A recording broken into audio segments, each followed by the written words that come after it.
Hi, my love. Welcome back to Her Hungry Heart. Today, we're going to be talking about something that I know is on your mind because you are here, and that is the journey to becoming the best version of yourself.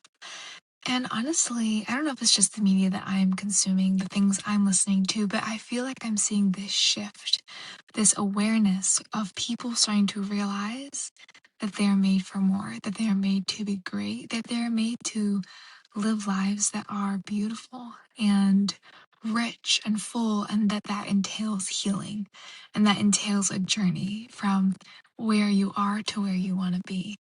And so there's a lot of talk about like healing and manifestation and becoming who you were meant to be. And that's what I want to talk about today, because something I'm noticing is that we can be kind of obsessed with this idea of healing from things in our lives. And, you know, we all need healing. We all need healing.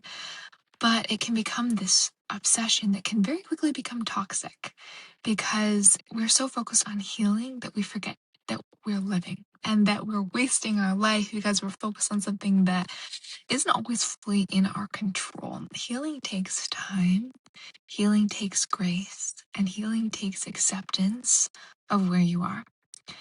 And sometimes we don't heal on the timeline that we have in mind, right? Like, I remember when I was going through a really brutal breakup.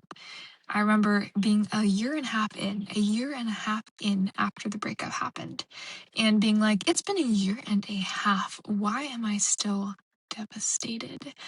And then just having this realization of it doesn't matter. Time is not the only ingredient in healing. And how deep that wound is has a lot to say about how much you loved, how great your capacity for love is. And it's not always a bad thing. Not that pain is good, but that good things can come out of it because of that realization I was having about myself and my own capacity to love. It's just, God redeems all things. That's something that I want to implore you to try to open your eyes to. God redeems all things. Not that everything is good. Evil will never be good. But God is so powerful that even evil will somehow work to good. What's that quote? All things work for the good of those who love him, right? And that is just so true. Everything. Everything works for the good of those who love him. The more trust we have in his goodness and who he is and his plan for our lives, the more peace and joy we'll be able to have because it's just unfolding in his plan and in his will.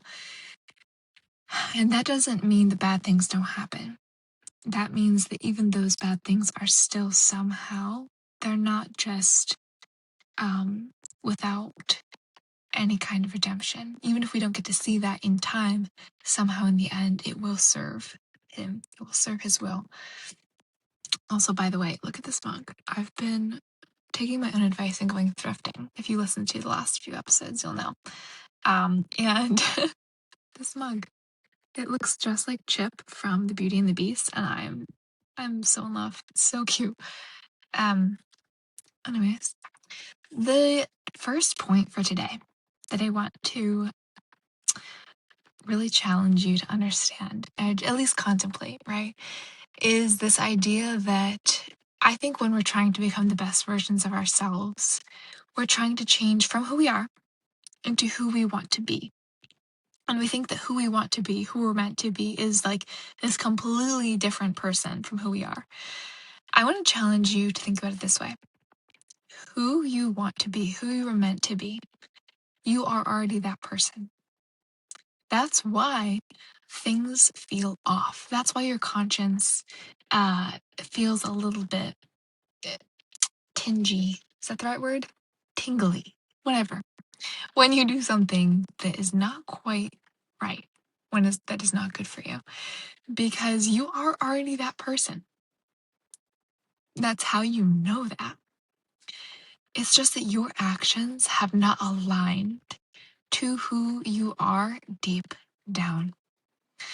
And I think personally, this is very freeing because when I first started to have this thought, I was like, but Like, how do I know what to do, right? And then I started to realize becoming the best version of yourself is about getting in tune to that voice, that intuition in your soul, in your heart, that's whispering to you what is right and what is wrong, telling you what is for you and what is not for you, right? Becoming aligned to that intuition gives you so much freedom. It gives you so much freedom. I don't know a better word to align to that person that you already are. Like, you're already them. You don't need to go out and become someone you're not. You don't need to go out and learn how to be a person that you're not meant to be. You're not supposed to be someone else. You are supposed to be you. Saints are saints because they are so fully human. They're so fully themselves. They are completely to the fullest of their capacity. They are who God created them to be. It's not because they're not saints because they were somebody and they became somebody else. They became more themselves. They became fully themselves, and Christ led them to that place. And I don't know if that is a thought that everyone has had about, like, I need to become someone else. But that is certainly something that for me was kind of a stumbling block. Like, how do I know who I'm supposed to be if I'm not who I'm supposed to be, right? I think that frees us to be that person that we already know how to be, right? Just become in tune to your intuition, to your conscience. Form your intuition, form your conscience in things that you know are good. The next point for today is that I want you to let go of this idea that you need to heal yourself, okay? And let me get in your face because this is a really good point. I think I want you to let go of that need to heal all at once, okay? Because it is damaging you. It is damaging you to expect that you can heal all at once. And it's damaging to you to put your full time, energy, and effort into healing all of it right now. Every single human person has enough in their heart that it's going to take a lifetime to heal. That's why you have a lifetime. And your lifetime, every person's lifetime is going to be different, right? Different amounts, different lengths, different experiences. But you have a unique lifetime to work through all of those things, to experience all of the things that Christ wants you to experience and live. So embrace the experience of living. That is what heals you. Not always sitting down with a journal and writing or going to therapy or any of the things that we think of means healing. Sometimes the deepest healing comes from actually living in a way that is aligned to you, in a way that teaches your nervous system that there is a different way to live outside of the experiences that it's had, right? What do I mean by this? I'm trying to think of an example because you know me, I am not one with examples. Examples are so interesting. All I can think of is examples of my own life. Like I grew up in a home where we tried so hard to be on time, but it seems like we were always late to things. And so this kind of made me have this anxiety. Whenever I was going to go places, like I was going to be late, I was going to be embarrassed that I was late, and it was going to be awkward. And so I just started to notice I had this anxiety in my chest of, like, every time I was going to go somewhere, like, oh my gosh, like I need to rush. And rushing is absolutely horrible. Everybody can attest to that experience. Rushing is horrible. And I started to realize that that was a choice I was making. It was a choice. It's a choice to rush. It's a choice to take your time. It's a choice to do anything. Even something that's a habit is still a choice. So have that awareness that everything you're doing is a choice, and you can choose a different way to live, to act, to move through your life, okay? If you don't like rushing, you can choose to take it slow, and it hurts. It hurts to take your time when you are used to rushing because you're breaking a habit. But it also feels really freeing to realize that the way that you've been living you don't have to live that way. It's a choice.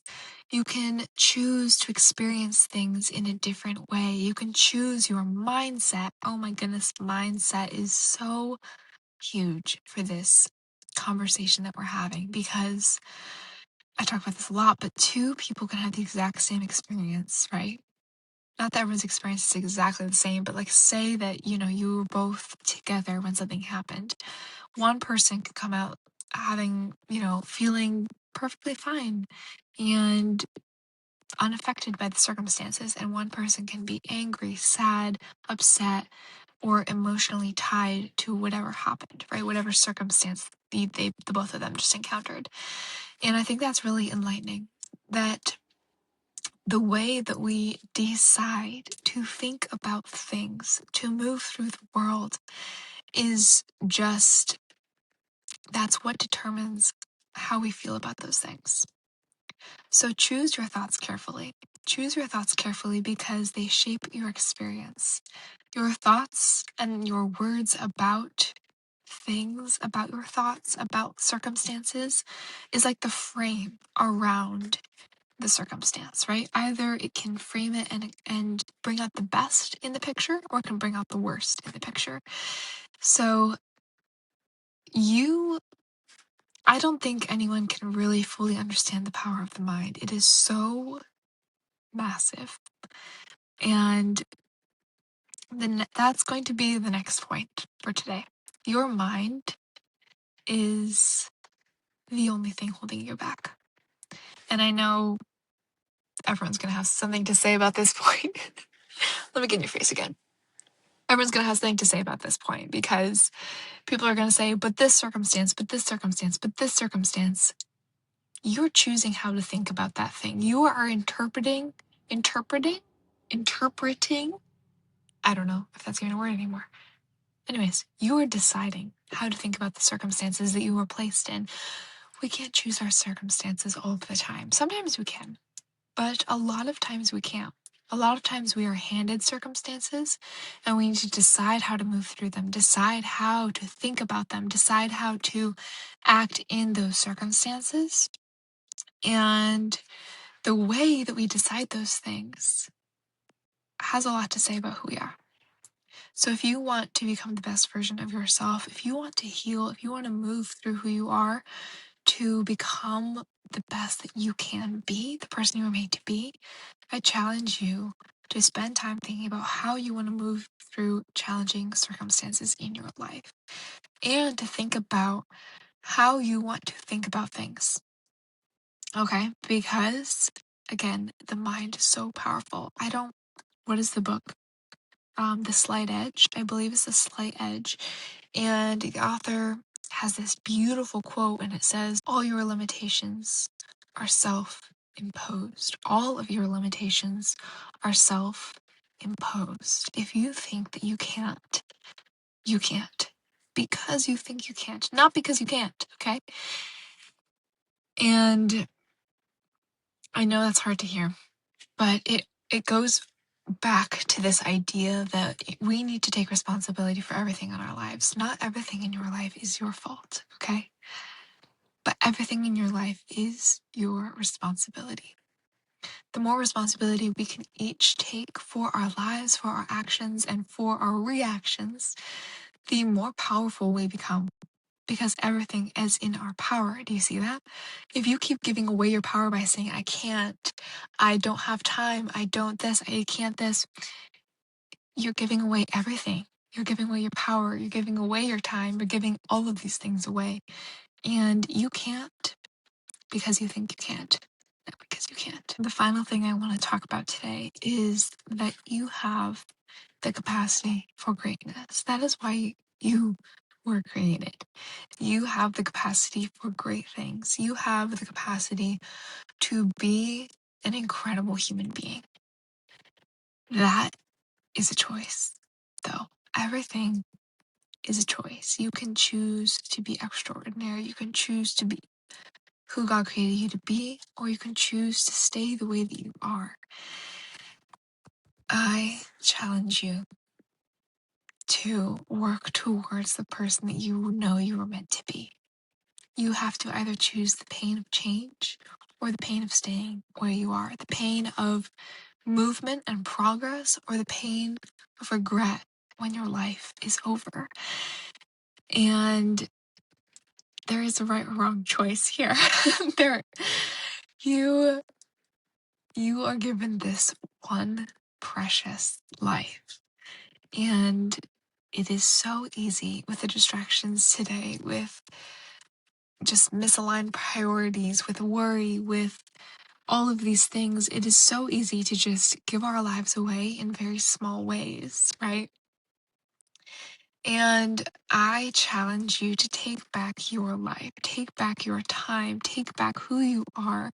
You were created to live a truly beautiful, full, and fulfilling life. And that's going to look different for every person.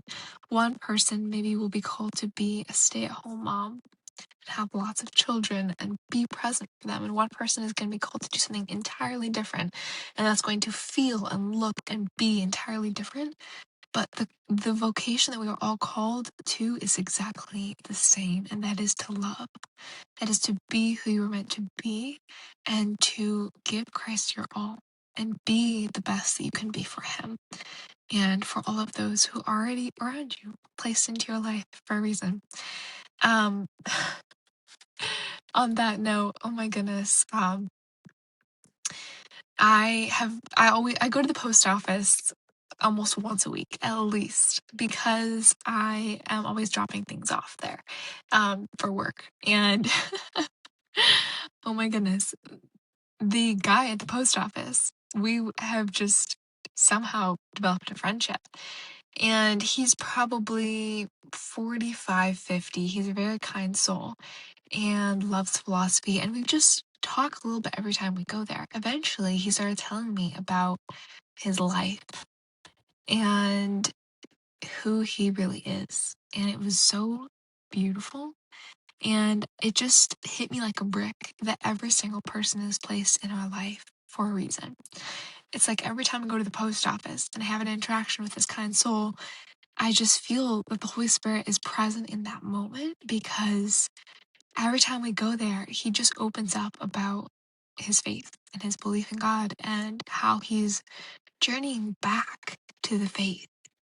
Just being there so that he could have somebody to talk to about this as a fellow Catholic, to talk about his faith and his questions, was enough for the Holy Spirit to just do the rest. Okay? So trust that you will be given exactly what you need to do these things. You will be given exactly what you need to be who you need to be. Sometimes the lack that we experience in our life, whether it be, a lack of consolation, a lack of affirmation, a lack of guidance, a lack of love, can feel really difficult to walk through because it's like, well, am I doing the right thing? I have nothing to show. But somehow you always have what you need to do what's right. I think that's a good place to stop for today. All right, my love, thank you so much for being here. I love you so much and would love to hear your thoughts on the podcast, on what we're talking about and your own journey, your own journey with becoming the best version of yourself, which I know you're doing because you're here today. So, yeah. Yeah, and if you have questions, if you have thoughts, I would love to hear them. I want to hear your thoughts. They're valuable, and they're very valuable to me. All right. I love you so much. Bye-bye.